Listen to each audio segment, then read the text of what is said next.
तर असदुद्दीन ओवैसी यांच्या एमआयएमचा मोठा करिश्मा यंदाच्या वेळेला महानगरपालिकेच्या निवडणुकीमध्ये बघायला मिळालाय। राज्यामध्ये अनेक महानगरपालिकांमध्ये एमआयएमनं चांगलीच मुसंडी देखील मारली।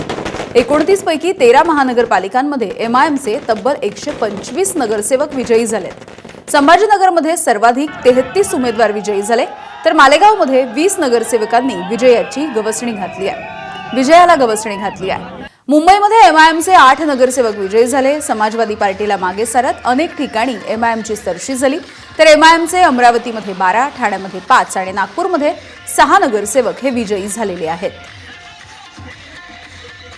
मी ओबीसी साहेबांना मी शर्त लावली होती की साहेब 20 पेक्षा सीट्स आमचे येणार नाही आहे करके, आणि खऱ्या अर्थाने माझाही जे विश्वास होता की मागच्या वेळी आम्ही 25 सीट जिंकलो होतो, यावेळी आम्ही 33 पर्यंत जाणार आहे, आणि मलाही विश्वास होता की आम्ही 26 ते 28 पर्यंत आम्ही जिंकू शकेल।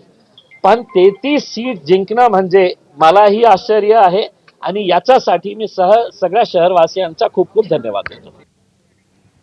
तर विचारल्याशिवाय कुणाशीही युती करू नका अशा सूचना ओवैसींनी दिल्यात। एमआयएमच्या विजयी नगरसेवकांना अशा पद्धतीच्या सूचना आणि आदेशही देण्यात आले। असदुद्दीन ओवैसी यांनी नगरसेवकांना विचारल्याशिवाय कुणाशीही युती करू नका असं फरमान धाडलेलं आहे। शहराच्या विकासासाठी काम करा अशा सूचना देखील देण्यात आल्या।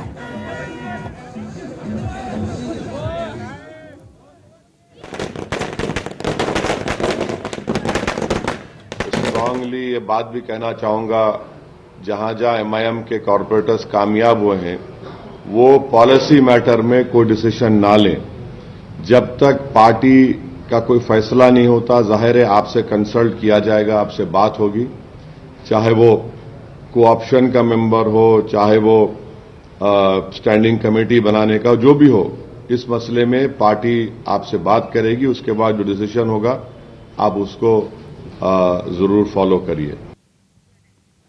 बघूयात पुढची बातमी। अमरावती महानगरपालिकेमध्ये भाजप एबीपी माझा, उघडा डोळे बघा नीट।